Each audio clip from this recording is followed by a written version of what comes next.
view of what this looks like, just look at the new health care law.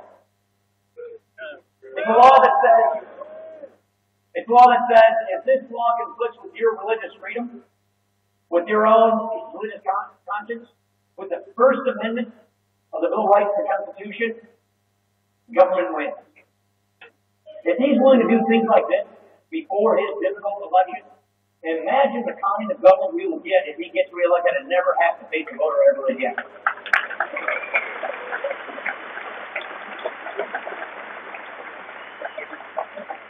It's a vision that believes more of our tax dollars, more borrowing and more spending need to go to Washington so they can decide how to spend it all. And what ends up happening at the end of the day is the rich, the powerful, the cronies, they're the ones who get the benefits and everybody else is left standing behind. Big business, big government join in a common cause to rig the rules and aim for equal outcomes. If there's one thing you hear me say here today, here's it. This will not be our destiny.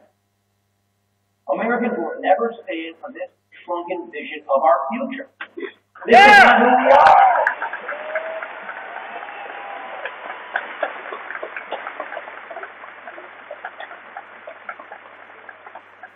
The good news is, we're rejecting this idea. You know what? We had this little election in Wisconsin last Tuesday.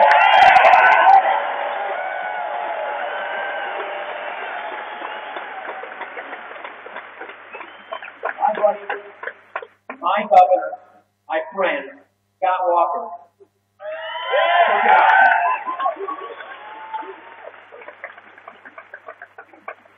he saw the problems.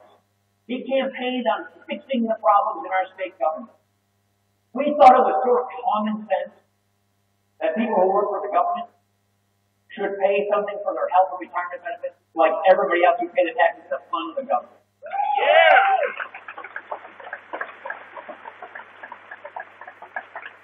And what Scott and those brave state legislators did is they did in office exactly what they said they would do when they campaigned for office.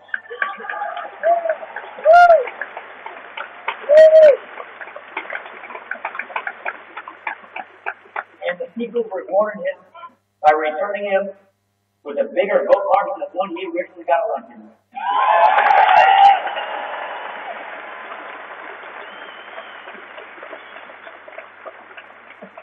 You know, about this time last week, I was doing rallies around Racine County, the area I represent, kind of near Tony Romo's home, actually.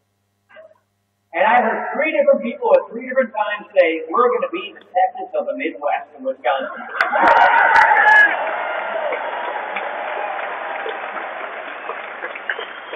We're going to reassert freedom, free enterprise, we believe in liberty, self-determination, and government by consent of the governed.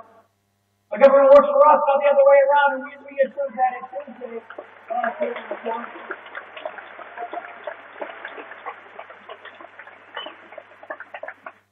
So why are people rejecting this path?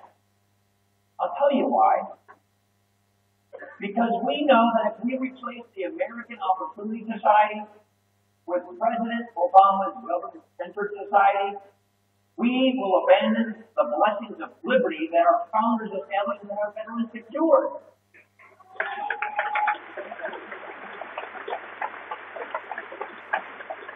We want to let that happen because we know that the American system of liberty and free enterprise has done more to help the poor, more to increase social and economic mobility, and more to rise and earn success than any other form of government ever created in the history of this planet.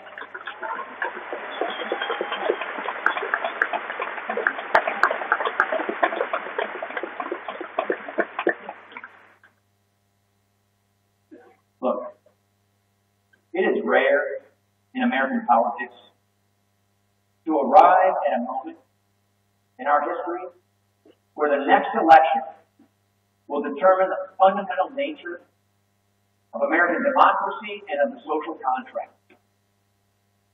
That is exactly where we are today. This one means everything.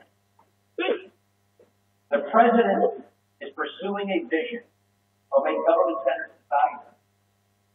Where our rights don't come from nature and God, they come from government. It's a society that ends up with a debt crisis, with more dependency. It's a society where we do not create our own opportunity for ourselves. You know, out there on that horizon, beyond the discord and the distractions, is a better day where we can still see the life that we think of for ourselves and for our children. All we have to do to get back to putting ourselves on that horizon is to simply reapply those principles that made us great in the first place. Yeah. Yeah. It is not too late.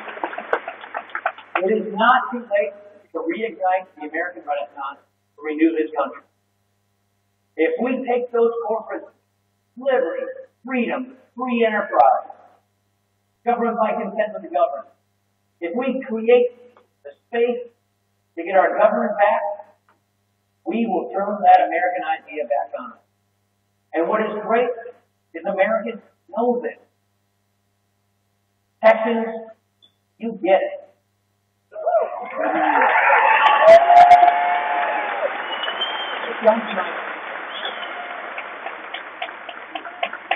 And what John's like last week just reaffirmed.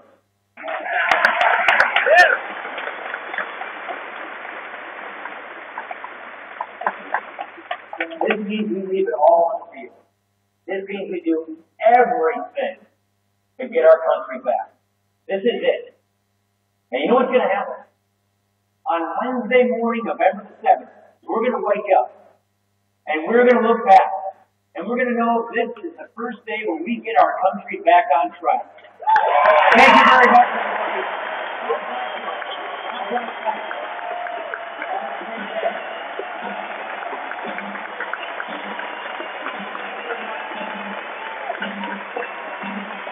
Hey, we're going.